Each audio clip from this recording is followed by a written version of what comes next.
Bonjour, bienvenue dans ma librairie. Nous sommes à Montréal le 7 juillet 2015. Mon nom est Bruno Lalonde. Il y a 2 jours, nous sommes allés au powwow d'Odanak, ma compagne et moi, et nous avons dansé sur des chants amérindiens. Il était belle, ma compagne, se déhanchant à la suite d'un chef iroquois. On lui a même dit qu'elle avait le rythme dans le sang, ce qui faisait dire à mon ami Robert H., que ses origines gauloises y étaient pour quelque chose.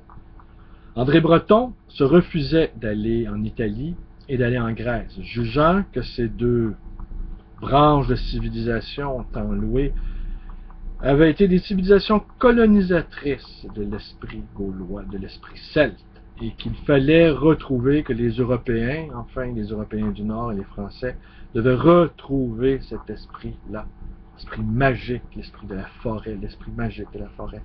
Alors peut-être cet esprit magique qui remontait à la surface et que m'accompagne, se laissant aller sur des rythmes tribaux. Alors, je vous lis un tout petit passage tiré de ceci. Max Gros-Louis, le chef Huron-Wanda de la réserve à Loretteville, la banlieue de Québec. Et, voilà. Ah ben non, voilà, je pensais que...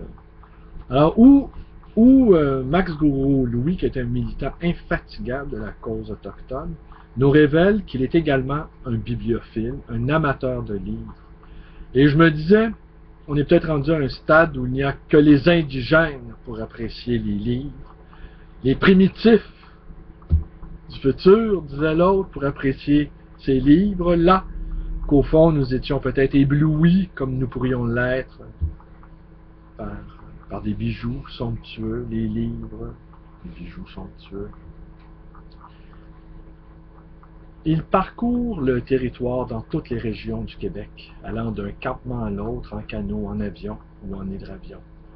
Plus que certains personnages historiques ou des contemporains, c'est la nature qui l'a le plus influencé et marqué.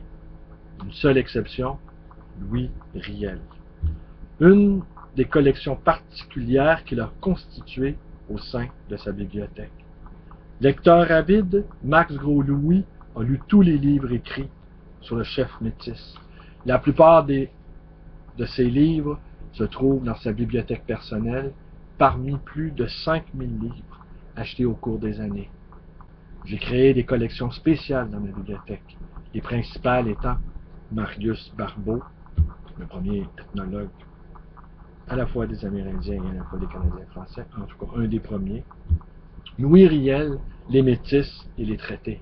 Marius Barbeau pour son grand intérêt pour l'histoire, le folklore, les traditions populaires, et aussi parce que je l'ai connu quand j'étais petit. Les Américains sont venus tourner un film avec Marius Barbeau, auquel j'ai participé quand j'étais tout jeune, avec une tante paternelle. La dernière personne que j'ai entendu parler le Huron. J'ai des livres que même le musée Marius Barbeau, dans la Beauce, ne possède pas, affirme-t-il fièrement. Alors que je reviens au cours de notre dernier entretien sur les raisons qui l'ont amené à constituer une véritable bibliothèque de collectionneurs, il me répond spontanément. Premièrement, chaque fois que j'achète un livre, je me demande s'il sera bon pour soutenir nos revendications. Deuxièmement, je cherche à retrouver le plus de choses possibles sur les Hurons et leurs traditions, que ce soit en matière de costumes, de dessin, de décoration, d'habitation. Je viens de trouver une dizaine de livres dans un marché aux livres, dont un est intitulé « Les Abénakis et le droit civil ». Il va jusqu'en Europe dans les années 70 pour faire des recherches dans les archives du gouvernement français. Ces recherches le mènent à des documents juridiques originaux qui confirment les droits des Indiens, notamment dans le territoire nordique du Québec. Quand je suis revenu d'Europe en disant que 85% du territoire québécois appartenait aux Indiens, se souvient-il, cela a choqué les gens. Mais j'avais trouvé dans les archives des documents relatifs à une loi fédérale et à une loi québécoise sur ce sujet. Il fait référence aux lois qui ont défendu la frontière nordique du Québec en 1912, document dont la portée juridique a longtemps été ignorée jusqu'à ce que les tribunaux ait à s'y pencher lors des procédures judiciaires au début des années 70. Alors ben voilà. Ouais, ben vous ai raconté que mon père est un poète métis qui a écrit deux livres, en tout cas assurément, qui relatent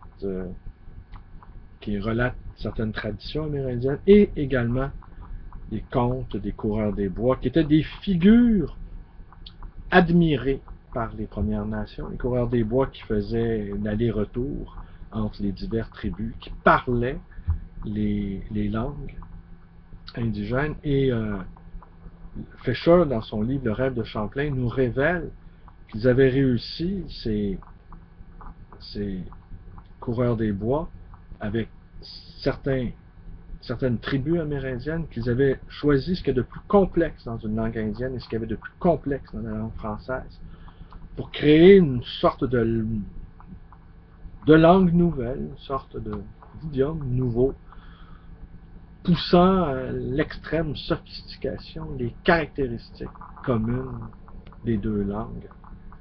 Lévi-Strauss nous fait le même récit dans Le Lynx sauvage, où il nous raconte que les coureurs des bois, canadiens français, étaient dépositaires des mythes et légendes des nations, des Premières Nations de l'Ouest.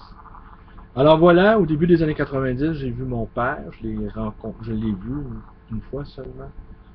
Et mon père a voulu m'amener dans cette aventure métisse. Et j'étais trop blessé par toutes sortes d'expériences de la vie. Des expériences initiatiques qui auraient pu me perdre. Et je craignais également que lui et moi vivions un truc de folie à deux avec un arrière-plan autochtone. Mais maintenant, je suis guéri de ces peurs et je suis prêt à nouveau, cette fois-ci, à vivre une folie à deux, sachant que je n'y perdrai pas pied et que j'avancerai dans ma propre mythologie personnelle et celle de mon peuple métis retrouvé. Ma quête des origines, elle est sans fin, elle est hasardeuse, elle est parfois douloureuse, et parfois il y a des éclaircies qui s'ouvrent sur la forêt boréale. Je vous remercie d'être avec moi, portez-vous bien, merci et au revoir.